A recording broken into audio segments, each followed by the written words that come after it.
I knew something was off the moment he stopped looking at me the way he used to. Not like just regular distance. I'm talking about the soul recognition kind of look. The kind that makes you feel seen without a word being spoken. Yeah, that disappeared first. But he still stayed. Still called, still checked in, still said, I love you.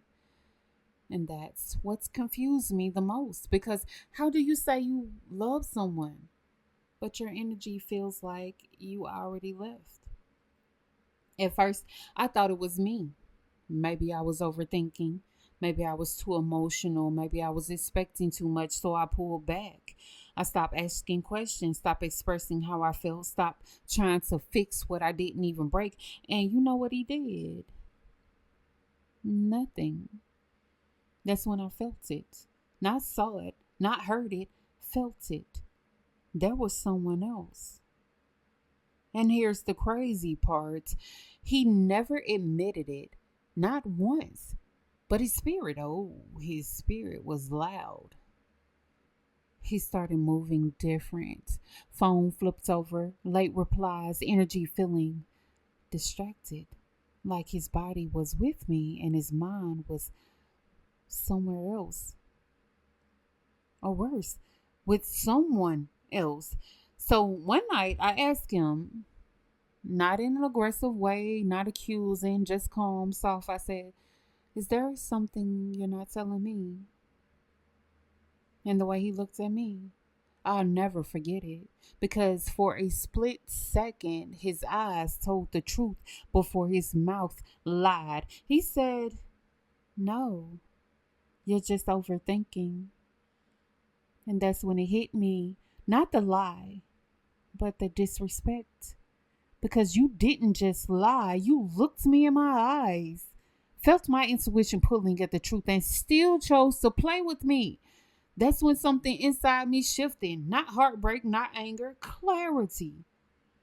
I stopped seeing him as my person and started seeing him as someone who was trying to keep access to me while entertaining someone else. And baby, that's when everything changed. I went quiet, not weak, quiet, dangerous, quiet. The kind of quiet where you stop explaining yourself. The kind where you start observing instead of reacting. The kind where your spirit starts collecting evidence you don't even need anymore. And oh, the truth started revealing itself fast.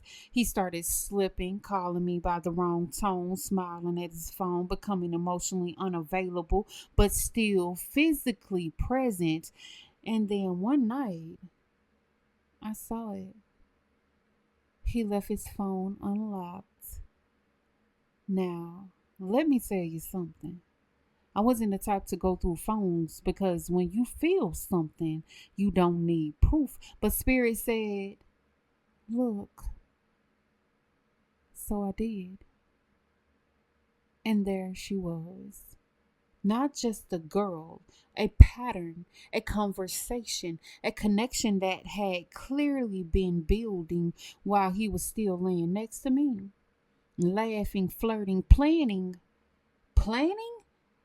That's the part that broke me because it wasn't just cheating, it was intention. They had plans, real plans. And the crazy part, he was telling her things he used to say to me. Same words, different woman. That's when I realized it was never about love, it was about access. I closed his phone, sat there for a moment, and instead of crying, I smiled because everything made sense now. The distance, the confusion, the emotional inconsistencies. It wasn't me.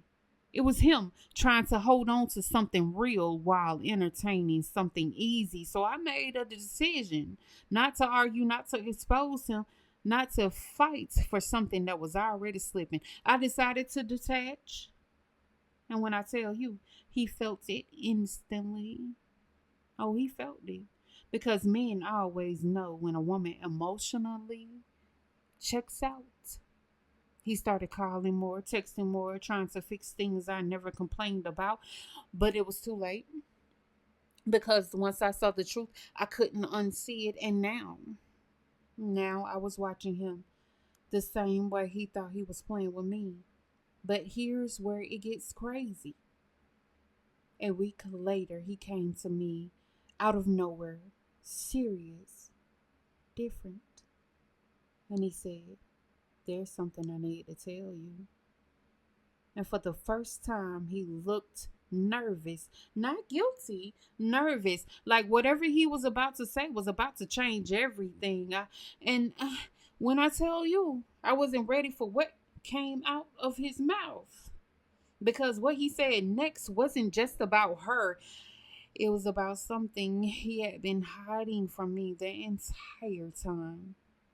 Something deeper, something darker, something that made me question if I ever really knew him at all. He looked at me, took a deep breath, and said, "She's not who you think she is, and neither am I." If you felt that, you already know what time it is. Comments part 2 and follow because the next episode, we're going deeper than cheating. We're talking truth, identity, and betrayal on the whole different level.